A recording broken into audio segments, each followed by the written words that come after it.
Welcome to another episode of VNture Podcast, your weekly source of visual novel goodness. I am Amar, and together with Tauros, we shall venture into another discussion about VNs. Today, we once again visit our actual YouTube witch in order to learn how the actual reviewer conjures actual reviews in a witchy rite. Welcome back to the podcast, Cub. Hi guys, I'm Cub again. I'm glad to actually be here a second time to discuss VNs, or basically game reviews and VNs, all that behind the scenes, what goes on. For those that missed me in the last episode, I'm basically a YouTuber that does gaming reviews with a specific focus on Japanese games and especially visual novels. Hello, Cub. It's very nice to have you again. And this time, we wanted to ask you more on the reviewer side of your YouTube content creation. Specifically, how you approach the entire review process and how it goes from step one to the final product. Could you shed some light on that for us, please? It's a very lengthy process that often involves communication with a bunch of different people, but my process is basically, it starts by either I reach out to a developer or they reach out to me. It's usually the latter nowadays, and they will say, hey, we want you to cover this. They usually send a copy of the game along with their request. This is usually over email. I redeem the copy. I sometimes for most of them, I just redeem the copy, and I might be like, yeah, I might take a look at this, and then I never do. But for those that I do want to play, I will go ahead and redeem it, install it, play it, and be like, okay, I'm going to review this. And then I write the script, I record the audio, I edit together all the footage I recorded, and I upload it as a review, and then I send it back to them. That's kind of like a very quick overview of how that process works. Okay, so taking it piece by piece, something I've always been interested out in the beginning is that do people reach out to you specifically to review their product and check it out? I've always wondered that, with so many people online and YouTube, so many channels, so many subscriber counts, how often does it happen that you get specifically reached out to redeem and review their games? It depends on the company. Sometimes it's like they might identify me as within a specific niche that they're looking to target, and they just blast out a bunch of emails to all of those relevant YouTubers. I feel like that's most of the time. There's sometimes where it's like, and I feel especially bad about this, where it's like really small indie developers that just genuinely like my videos, and they'll send like a super personal email about like, oh, I've been working on this game and it's kind of like this one game you reviewed, and just really personal details, and I look at the game and it looks like garbage and I have to pass on it. I'm like, I'm sorry, I can't play this. Oh no. Sometimes Oh. they reach out to me directly, but I feel like most of the time it's just press companies, PR companies that release these big blast emails to people that are already on their list. Oh, interesting. Has there been instances where you've deliberately built up contacts with certain companies or certain genres to become Yeah, someone entrenched in it? yeah, that's kind of how the whole. Yeah, you basically have to do that if you want these bigger PR companies to send you games. You have to first. A lot of the times it's begins with me reaching out and asking like, "Hey, I would like to cover this game." I have email templates that basically cover, like, "Oh, this is my channel. These are my stats. This is my audience. This is what I would like to do with your product." I'll send that out, and sometimes they'll reply, sometimes they don't. If they do reply, they usually send me a copy of the game or they ask for more details. And from that initial interaction, if I end up reviewing the game and they like it, then they usually add me to some sort of press list, and then from there you just get sent stuff directly and you don't have to reach out. So that's the case with a lot of, especially indie game publishers. They'll just automatically send you out because indie games, they're just looking for any coverage at all. Especially indie game or indie VNs, I feel like especially are always looking for coverage because VNs are already a niche medium. Indie VNs, especially those that are originally in English, are even more niche on top of that. So that's why I always feel bad because those are the ones that write these super personal emails and I can't play all of these games. I'm only one person. Oh, yeah, I feel you. There are so many new releases, and I do enjoy reading OEL VNs from time to time, especially on the indie scenes.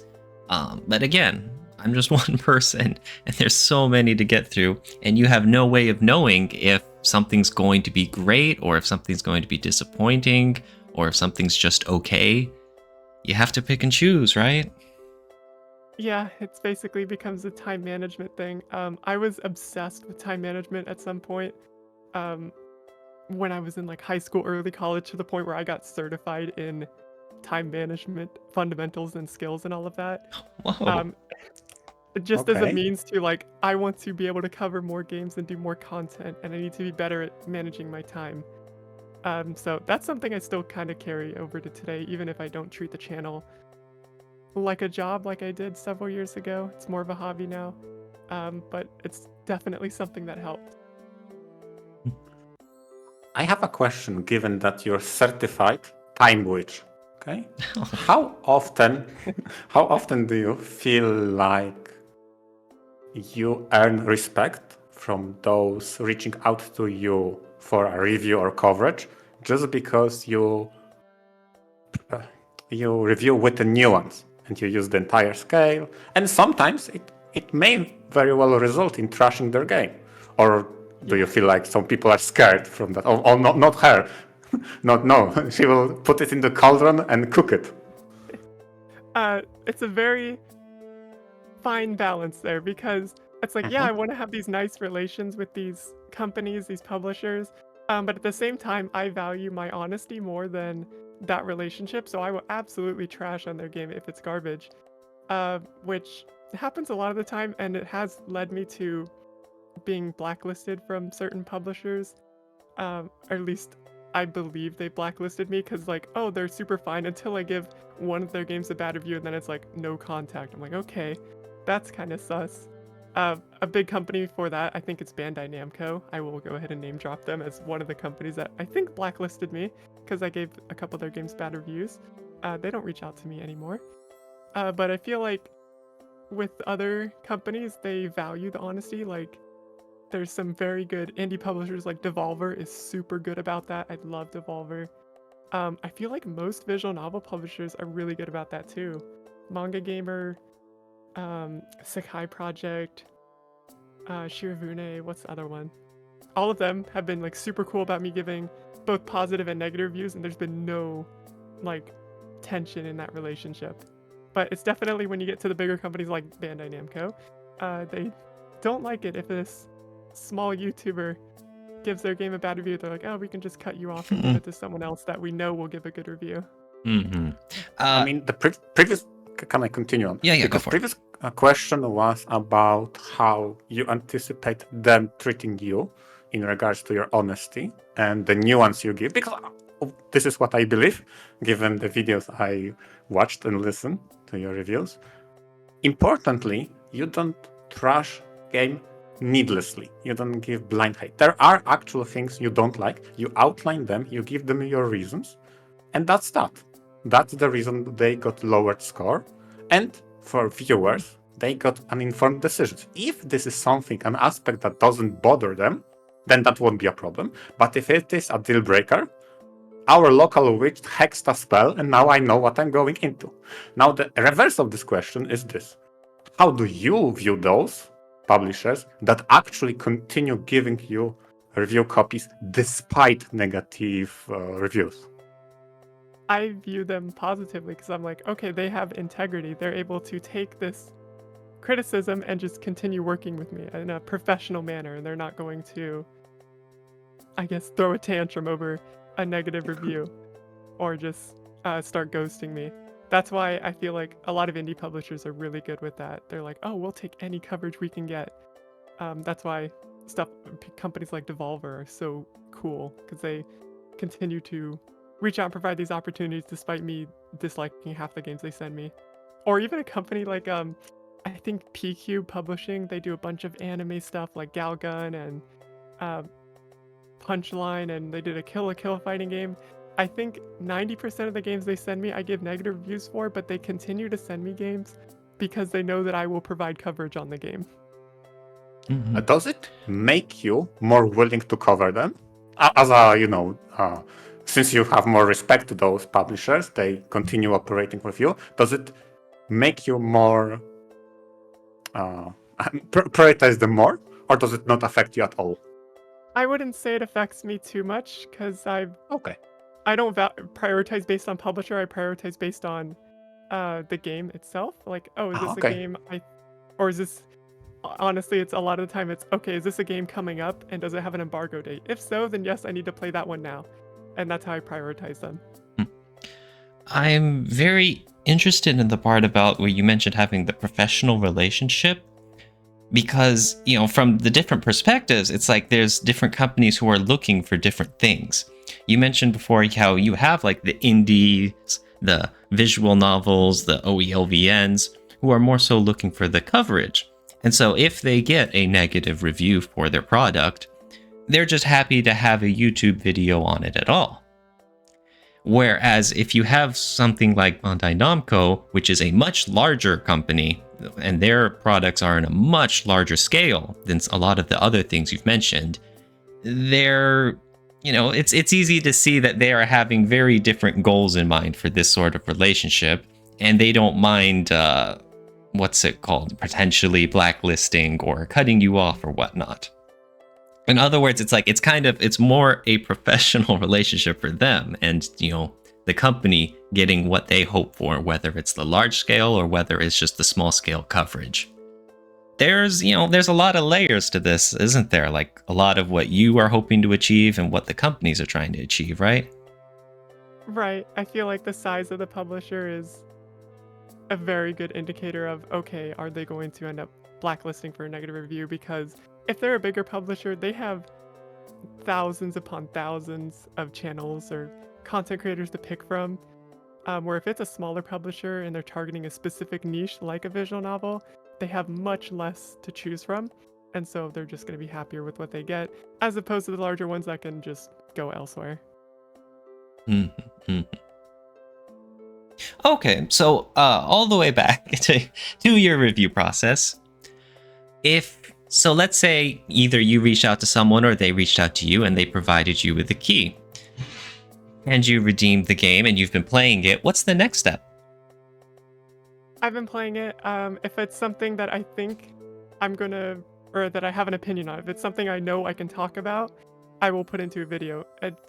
Sometimes it's a game where I start playing it, I'm like, yeah, I kind of don't know if I like this or dislike it, or I don't feel like connected to this and I don't want to play this another 10 hours to form some sort of opinion.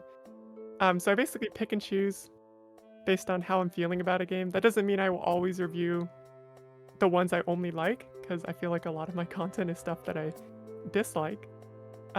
It's just more so of like, do I want to put in the effort on this one? And then I start weighing things like, okay, are people going to care about this? Is this a game that I would gain something out of finishing and reviewing? Or if I get into the more technical side, it's like, okay, is this a game that is not being talked about as much on YouTube, so it'll get more clicks? That's how I used to kind of view things. Now it's more just whatever I want to play and whatever I want to talk about. So even though this is technically kind of a hobby for you to enjoy in your free time, you're still looking for the success though, right? Like the big numbers on YouTube and sort of the recognition, all those metrics? Years ago, I would say, yeah, it's a hobby, but then I exclusively focus on that stuff.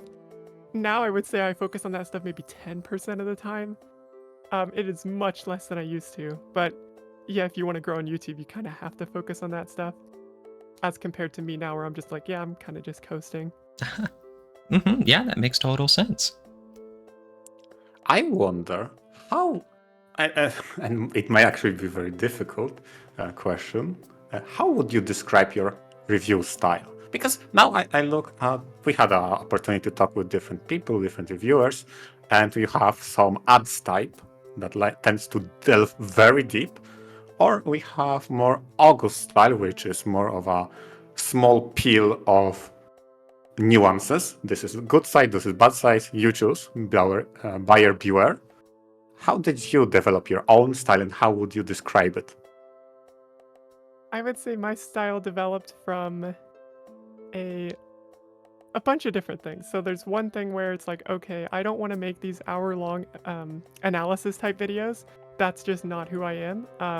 I want to play more games and push out more videos rather than focusing on one game and pushing out a video that might take me longer.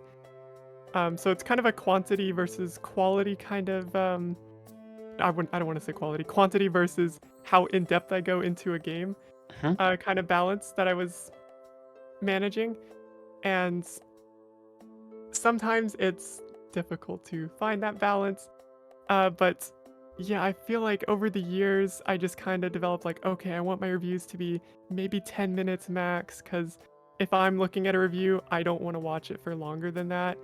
Because I'm looking at so many games, I don't need to watch an hour-long video on it. So a lot of the times I won't even look at reviews that are longer than maybe 5 minutes.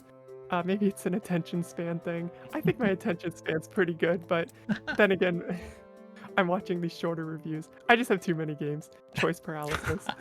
Same Okay, here. I always thought it was a little funny how you have your like quick review designation for some titles that you keep like under 5 minutes.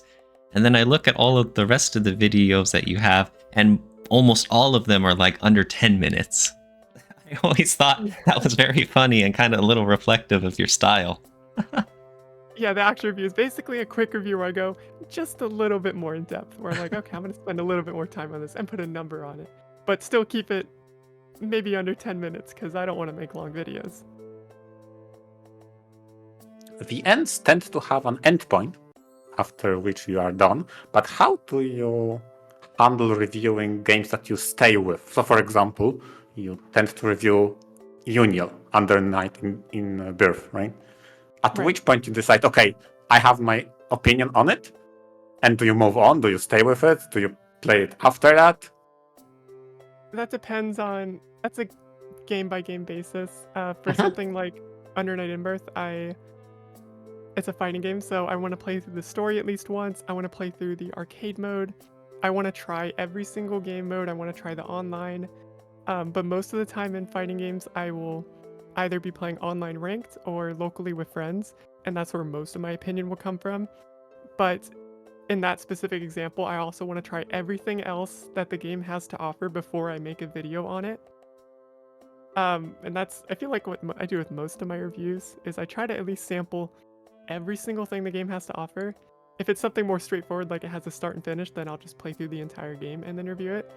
But if it's something like a fighting game where you can kind of go all over, I will at least sample everything. Okay, and the good enough criteria for sampling, not necessarily completing, because this is something you mentioned with the title, the very rigid title that was favored from the previous year, that due to the fact they didn't have a very convenient auto and skip features, and or I don't think even they had save and load, which is crazy, but okay, here we are. You said, okay, fine, this is the criteria I'm sticking with. I tried it, I formulate opinion. It was good enough for what it did. It was very satisfying. Pass and end. Yeah, that was basically the Cosmic Wheel Sister. I was like, I could go back and make a more in-depth review, but this game is not offering me the ability to save and load states at specific times. So it's like, I'm not even going to bother because that's such a time waste. I'm just going to review it as I played from start to finish without being able to see these other endings. So, okay, so along the review process, you've mentioned now you're deciding on a title, and you've told us a little bit about your thoughts during the title. Do you then write out a script beforehand? Before I record the review, yes, I write a script. It's usually always scripted. I think I've only done a handful of unscripted videos, and they're usually not for reviews. For reviews, I write out the entire script. I basically come up with an outline of, okay, this area, this area, this. I have a checklist I have saved where it's like, okay, gameplay. How long is the game? How good's the story? Is the story a sequel? If so, do you have to play the first game to play this one? I try to answer questions that people have about the game. in each of these reviews. So I go from this checklist and I develop a script that kind of follows this order in a way, and then I record and edit it, and that's what becomes a review. And so after that, then you, how do you incorporate clips like gameplay running in the background? It's having a script for the auditory portion of the video is one thing, but then you also need to have the visuals in the background. And how do you tie that together? That part is very difficult because I'm a data hoarder. I like to record every single game I play, regardless of if I'm going to make a review out of it. So I'll record the entire playthrough, and then I will write the script, and I will put the script, record it, slap it into Premiere, and then I import all of the footage for this game, which might be 20 hours of footage, depending on how long the game is. And based on what I'm talking about, I try to match it to what I can randomly pull from this footage. So let's say I'm talking about combat in like a JRPG or something. I might randomly click through this 20 hours of footage and pull just clips of me engaging in combat. If I'm talking about something specific, like, oh, this particular skill in combat is not, or is like bad or something, I will have to search through that footage and find that particular skill, which I think is the most time-consuming part of my review process, is searching through footage. But a lot of the time, if it's just general, like, oh, this is what I'm talking about the combat, I can just pull clips from wherever, and I try to stay more towards the beginning of the game so as to not spoil stuff from later in the game. Oh god, now I formulate two questions. Just because the last word you said, what constitutes the border for spoilers? How do you treat spoilers as a topic of preaching or not? So I say with my reviews that they're always spoiler free, but my definition of a spoiler is different from other people sometimes, because I occasionally have comments that are like, oh, you spoiled this aspect of the game, and I'm like, is that even a spoiler? But I think of a spoiler as something like, okay, this is a story development that is supposed to be kept secret, or this is a story development that is better found out by the player, and I won't mention it unless if it's something that's critical to the review. Like, okay, this game becomes a completely different game after the halfway point, and that is crucial to mention in the review, because maybe people might not like it based on what it becomes afterwards. I feel like a great example of that is Inscription, and I will not give any more details on that. Yeah. Yes. So there's also the consider. Oh yeah. So let me review that. Go for it. You take into consider the intention of the developer and title in mind, as well as the criticality of a given aspect to the well-structured review. Yeah, it's a very fine line to balance there. Another example would be like Doki Doki Literature Club, where if you're gonna review that, then even though it's maybe intentional as a surprise, you have to talk about the genre shift, because not mentioning it and trying to review DDLC is somewhat giving your viewers a disservice, right? Yeah, I would agree with that. But on the other hand, you have a title like Chusotsu, which has a certain plot element involved halfway through that there's no clue it's going to come up, but I very much enjoyed. And in fact, it's a big reason of why I would recommend it, but it's difficult because I can't really explain it without spoiling an element of the plot. Yeah, that's basically the battle I fight with certain games. There's always like a line you have to draw somewhere, and it's always killer to just have to think, well, am I erring too much on one side or not? And then of course someone online will get mad at you no matter what. Oh, that happens regardless. Whatever you say, that'll happen. Yeah, you mentioned before that you really lean into the whole outrage comments part of YouTube, including some of your thumbnails. When you're designing thumbnails, what goes into your thought process for there? Well, that's basically, the thumbnail is entirely decided by what like series I put it into on my channel. Like if it's an actual review, I have a template I'll use. If it's a quick review, I have another template. Sometimes I will modify, especially quick reviews, I will modify it slightly to remove the quick review title and put like a thumbs up or thumbs down because it's a specific game that I think would draw more views if I format the thumbnail this way. But otherwise, I stick to a template. It's a very case by case basis. Okay, so generally you have the template you follow, where it's typically some sort of CG or cover art for the game, and then you have the text, and then in some rare cases you have a few other visuals. Right. Okay, so generally that side of the review process is pretty straightforward then. I know there are other people who they have the bulk of their effort is in, thinking over the thumbnail and trying to craft the perfect one for each review. But in your case, it's like you treat it more as parts. These are elements of a series. Yeah, basically. Okay, yeah. It's easier to think about that way. Oh my goodness, yeah, we can agree. We have all of our thumbnails pretty much structured the same, and even then, we're putting so much work into them. I do not blame you at all. That's probably the smarter way to handle it, how you do it. Yeah, the thumbnail takes me maybe at most 15 minutes to come up with 5 variants. I'm jealous. Nice. But speaking on fine lines, you describe the interest that is the line you draw when it comes to whether or not you want to talk about the title, or maybe you don't have enough of a formulated opinion and you don't want to bother. So when it comes to fine line, what makes a title drop from actual review to quick review, and maybe, probably my favorite series you have, hidden gems for the month? Hey, come on, I found the King of the Bridge in your video. That was hilarious I love to watch. that game. But yeah, basically, you kind of structured it, the way you said it is kind of correct. So actual review is like, okay, this is a game I fully completed 99% of the time, and I'm going to give like a full review of this game. Quick review is a game where I might have completed it if it's a game that can be completed, or it's a game that can't be completed, but I still want to review it. That's going to go in the quick review section. The Hidden Gem series, the games you may have missed, that's kind of a catch-all.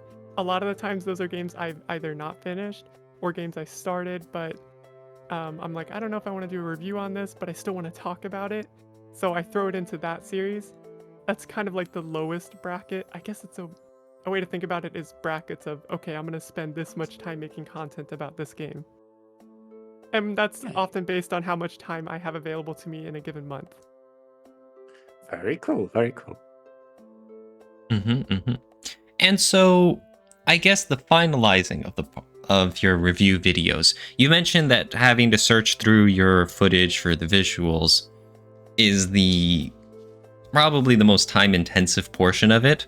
Do you have any other intensive post-processing involved?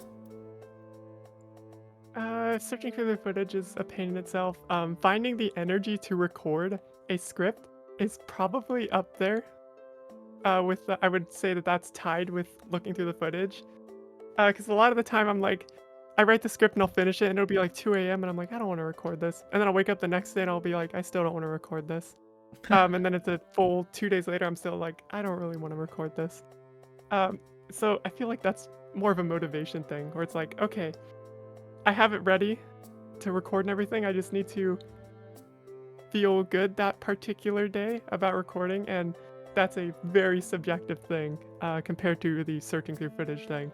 But it's up there with how long it takes me to finally reach before I actually make a review.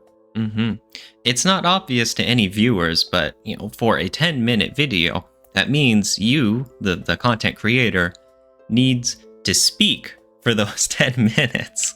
And that's just assuming it's done in one take. Then there's also perhaps another take, or if you splice up your audio, and that's more video post-processing that you gotta handle. There's a lot of energy that goes into physically just saying the video too. Yeah, I would agree. I do my audio take by take, so okay, the intro of the video is its own little take. I'm like, I listen through, I'm like, okay, that sounds good. Let's do the next whatever several minutes of the video, and then I'll listen through that and like, okay, that's good. Sometimes I'll cut and splice and do individual sentences if I think it sounds off or if I miss a word or something. So that part alone, yeah, it's a whole process. It's not just a, oh, I'm just gonna talk for 10 minutes and it's done. It ends up becoming like, oh, I talked for 10 minutes 4 or 5 times. It's a lot of energy. It takes a lot out of you. It does. And lastly, of course, how do you decide on a title name? Some of them are pretty straightforward. It's like you've got the whole games you may have missed in month. And it's like, okay, yeah, that's simple, straightforward, easy peasy. And then you have other ones like your quick reviews that kind of have unique, some would say clickbaity sort of headlines. And yeah, how do you decide between the two? So for the most part, they're structured. Like game name, actual or quick review, and then PC or whatever platform I play it on. For games you may have missed, it always has the same structure. Sometimes, if it's a quick review, I will sometimes modify it if I feel like this will get more views. And especially if it's not a quick review, if it's something in like I have a playlist called Checking Out, which is my catch-all for videos that are reviews but not really, if that makes any sense. And those are like, I will come up with unique titles most of the time. So that's where you'll find like Konosuba, I believe, is so they made a Konosuba VN, or the Konosuba VN is garbage, or I'll just come up with a title that will match the thumbnail and I know people will click on it. So part of it isn't just, for your organizational skills, but also, trying to appeal to viewers so that they click and they watch it. Okay. Yeah, I still say this is a hobby, but yet I do stuff like that to increase engagement. So it's another balance, I guess. Oh yeah, it being a hobby still means you can take it seriously, Just like we, with us on the podcast, MR and I work hard to try and make sure this is a success as well. So there's layers to a lot of it. And for, I guess, one last look over your whole recording situation, is there any advice you've learned over the years you've done? Is there anything you've learned about how to smooth out your process, or some of the common pitfalls you've fallen into that you know better to learn from? Any advice for any aspiring reviewers out there? I have so much advice, but let me think of just a couple. So first, if you're going to be recording the entire playthrough, be sure to cut and start at specified times so you don't lose an hour of footage, because I've definitely recorded 3 or 4 hours straight in OBS and lose that recording somehow. That is the most frustrating thing imaginable. So definitely at specific intervals, usually like 30 minutes to an hour for me, I will cut and start recording again. That's probably the biggest tip I can give. Also, be sure to check your audio before you start, because I've definitely recorded an entire video where my microphone was off or I had the wrong microphone selected. So basically, it's these little things that if you don't check for and you do the thing and then you just wasted all that time, it's very frustrating when it happens. Oh, geez. Given the energy cost you described before, you want to preserve as much energy as possible, not get depressed with such things. Although I seem to remember a certain witch talking that she actually likes being depressed, but I guess not on that angle.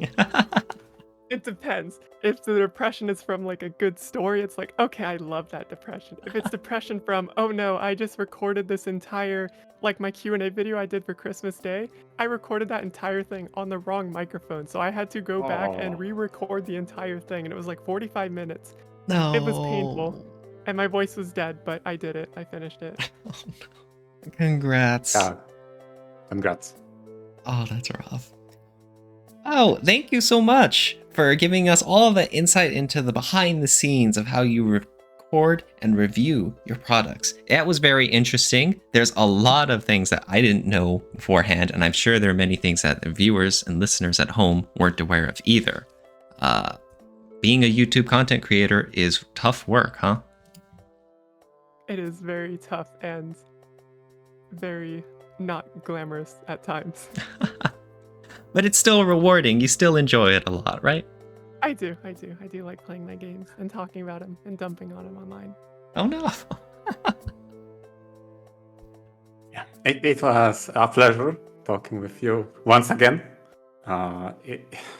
All our listeners, please go visit the Lime Slime, our favorite witch here, the Cube.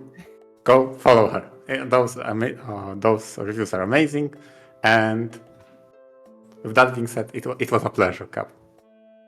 Thank you. I'm glad I'm still known by the name Lime Slime to you. But yeah, I'm glad to have been helpful. Mhm. And thank you for having me on again. Of course. Thank you, Cup. And thank you to all our listeners. Venture out. VNture out.